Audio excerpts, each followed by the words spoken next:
the last 2 years, when NBA ratings were sinking faster than Joe Biden's approval numbers, the mainstream media came up with all kinds of excuses for why the NBA was struggling. It's those damn cord cutters. It's the COVID. It's competition from the NFL. It's racism. It's white privilege. The propaganda machine was running so hard it started overheating. The media, they had to call Adam Silver to fix the problem. Adam, what do we do here? We are running out of lies to cover for your shitty ratings. Give us a solution, oh wise one. Well, I always call my daddy Xi Jinping. He always has the answers. After our butt bongo session tonight, I will ask him what he suggests. The media wanted you to believe the 50, 60, in some cases 70% drop in NBA ratings. They wanted you to believe it had nothing to do with the NBA going woke. No, it's not political. Americans love seeing LeBron James on his knees. Just ask the virgins on Twitter. We conducted a Twitter poll, and 90% of virgins admitted they enjoy spanking off to the sight of Leah Thomas in a thong. Even though Twitter polls are known to be just so reliable, nothing represents the views and the values of most Americans like the useless shitfucks who congregate on Twitter. Even though Twitter polls are known for their accuracy, the Trifalgar Group, they decided they were going to conduct a real poll.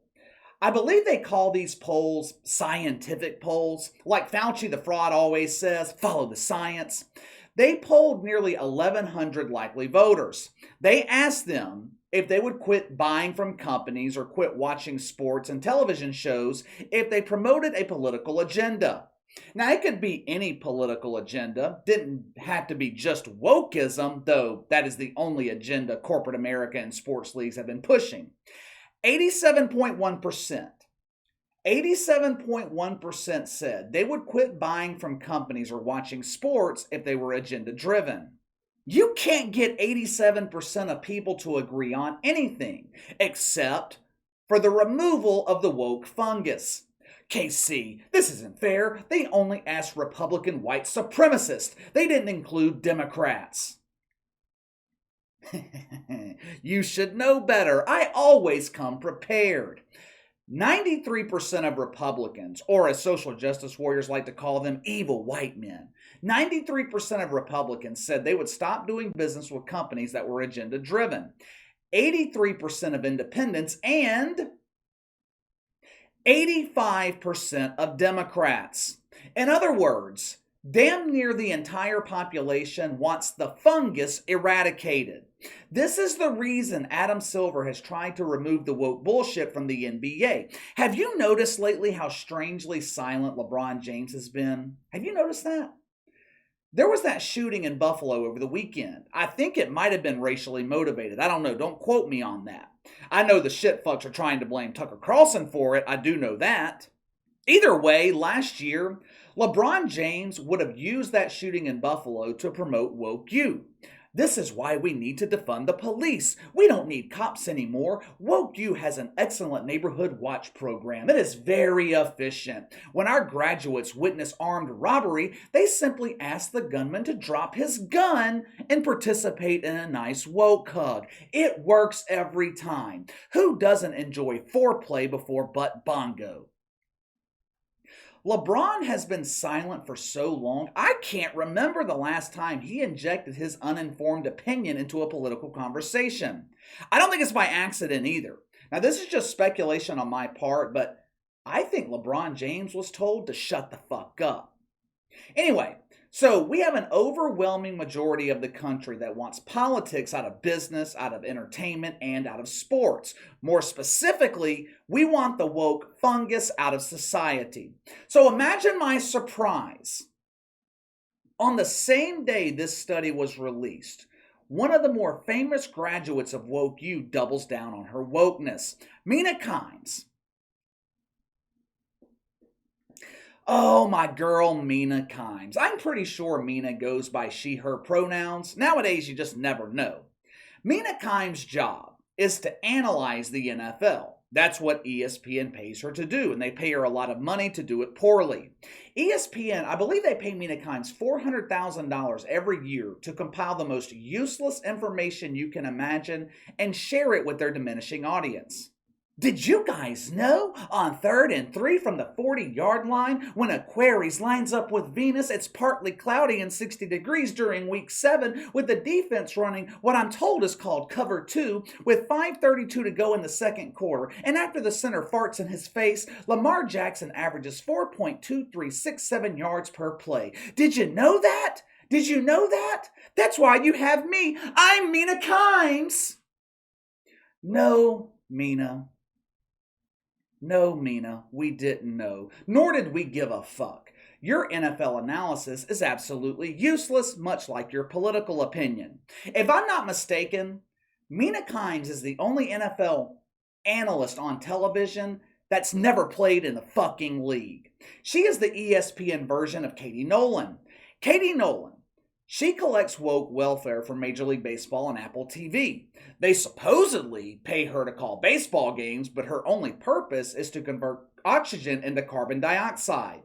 They say the plants in Katie Nolan's broadcast booth are thriving. She produces some of the best carbon dioxide around. Katie Nolan, she's not good at much, but she is one hell of a gas producer. She's also excellent at cashing woke welfare checks. She collected woke welfare from Fox. She collected it from ESPN. Now, she's collecting it from Apple. All you social justice warriors who like to bitch about white privilege, Katie Nolan is white privilege at its finest. Outside of lottery winners and Damani Jones, I can't name another person who managed to become a millionaire by contributing absolutely nothing. I would rather listen to an elephant fart than hear Katie Nolan calling Major League Baseball.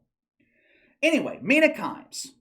Her job is to provide shitty analysis of the NFL, but she works for the worldwide leader in woke. So included in her job description, use your platform, use your influence to endorse woke political candidates. Over the weekend, Mina Kimes used her influence to convince her Instagram followers to vote for Karen Bass as the next mayor of Los Angeles. Yeah, because that is exactly what LA needs. Another woke dumbass. They're finally getting rid of Gil Garcetti, otherwise known as Captain Covey, and Mina Kimes wants to replace him with a woman who brags about being a social justice warrior for the last 30 fucking years? Oh my God, there's just nothing that gives me a boner like a 3-decade social justice warrior. Take a look at Mina Kimes and Karen Bass. I don't know who that dude is on the right, or even if he's a man, he might identify as a she. I don't know. He might be the husband of Mina Kimes for all I know. If that is her husband, she needs to buy him a fucking comb and show him how to use it. But what makes this so interesting, Jimmy Pitaro, president of ESPN, he implemented a no politics policy. It was supposedly put in place 3 years ago. You see how well that's working out. The policy only applies to anything other than woke politics. If you work at ESPN, it's okay to endorse a woke loser. It's okay for Mina Kimes to endorse Karen Bass. But if Sage Steele, if she wants to talk about the ridiculous COVID mandates, or if she wants to promote Ron DeSantis, she gets yanked off the air. How dare you support that man? He's anti-woman. He's anti-LGBT. He's anti-perspirant. He's anti-black. He's anti-anti. This right here is the reason Sage Steele is suing ESPN. As of the recording of this video, Mina Kimes has not been asked to take her Instagram post down. She wasn't pulled off the air. Let me tell you about this candidate she's endorsing. Karen Bass is your typical woke shitfuck. She wants to take your guns while reforming the police. She supports affirmative action. She voted to impeach Donald Trump. She's anti-Israel. She likes the tranny granny community. She is a professional race baiter. Karen Bass claims that she has been fighting the homeless problem in California for over 30 years.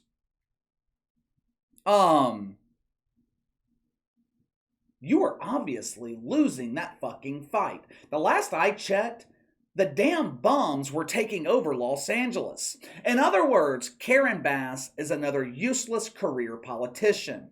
It doesn't fucking matter though. It wouldn't matter if Karen Bass was pro-gun, pro-police, pro-military. Mina Kimes, as an NFL analyst at ESPN, shouldn't be endorsing her. Or if she does endorse her, other employees like Sage Steele at ESPN should be able to endorse whoever the fuck they want. I am sick of these talentless bums who complain about white privilege being the most privileged people in the mainstream media.